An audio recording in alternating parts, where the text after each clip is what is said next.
Sleepy Clank, Part 2. It is a world ruled by Poorly!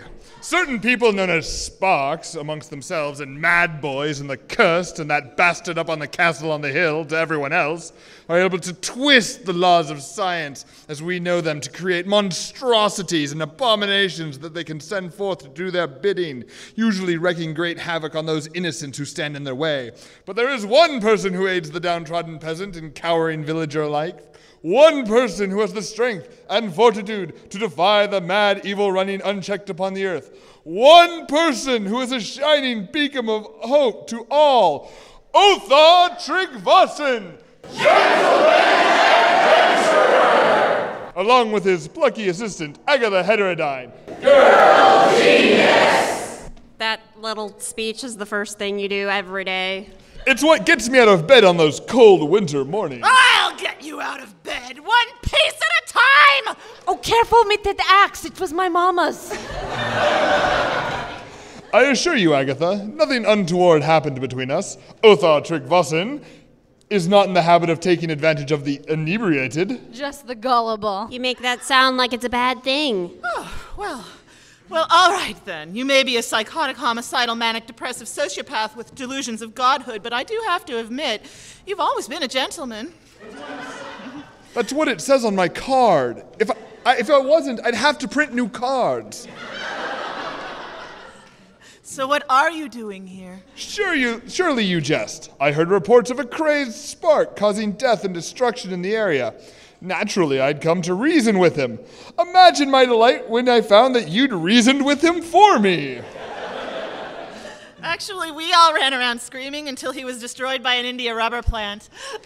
Can't get much more reasonable than that. So, what's this clank next to the bed here for?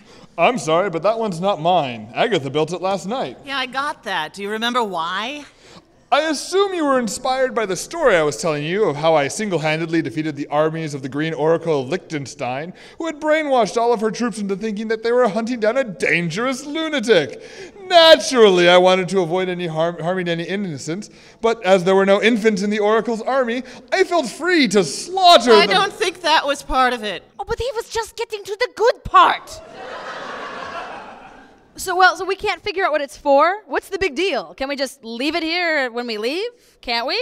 Leave an unknown clank behind. A clank built by Agatha. While she was drunk. And being forced to listen to Othar.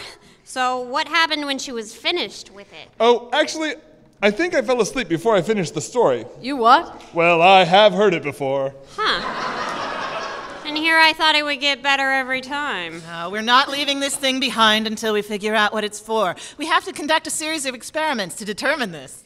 I once had a problem like this. Really? Indeed, I had just liquefied the villainous Professor Hong, who had left behind a so-called doomsday device. Obviously, I couldn't leave it where it could activate without knowing exactly what to do. Were we talking global apocalypse doomsday?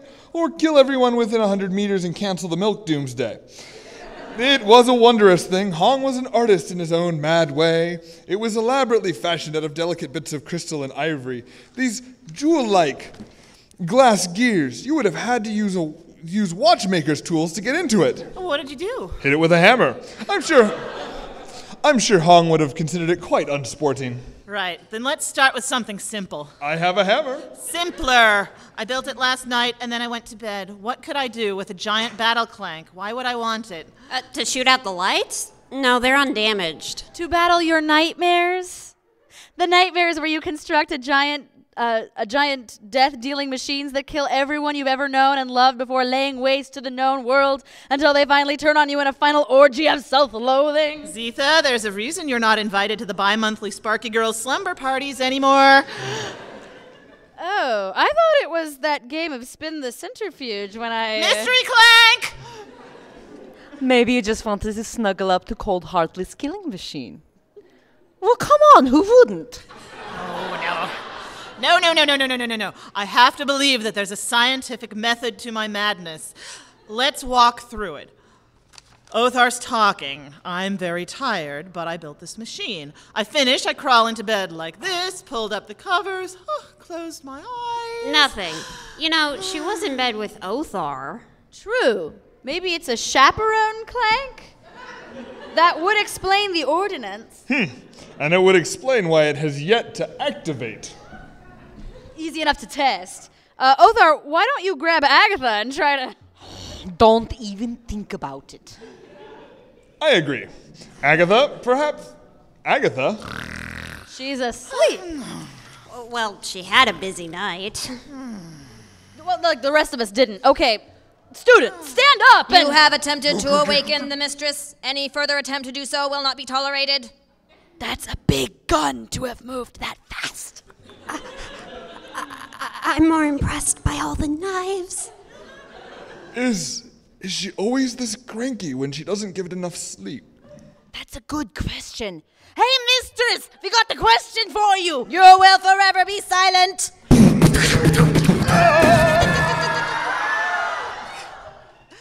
Will Agatha ever get a peaceful night's sleep? Will her friends be around to see it? And what about the parade, which is even now coming up the castle driveway? Be sure to tune in again, quietly, for the next exciting episode of Agatha Heterodyne. Genius!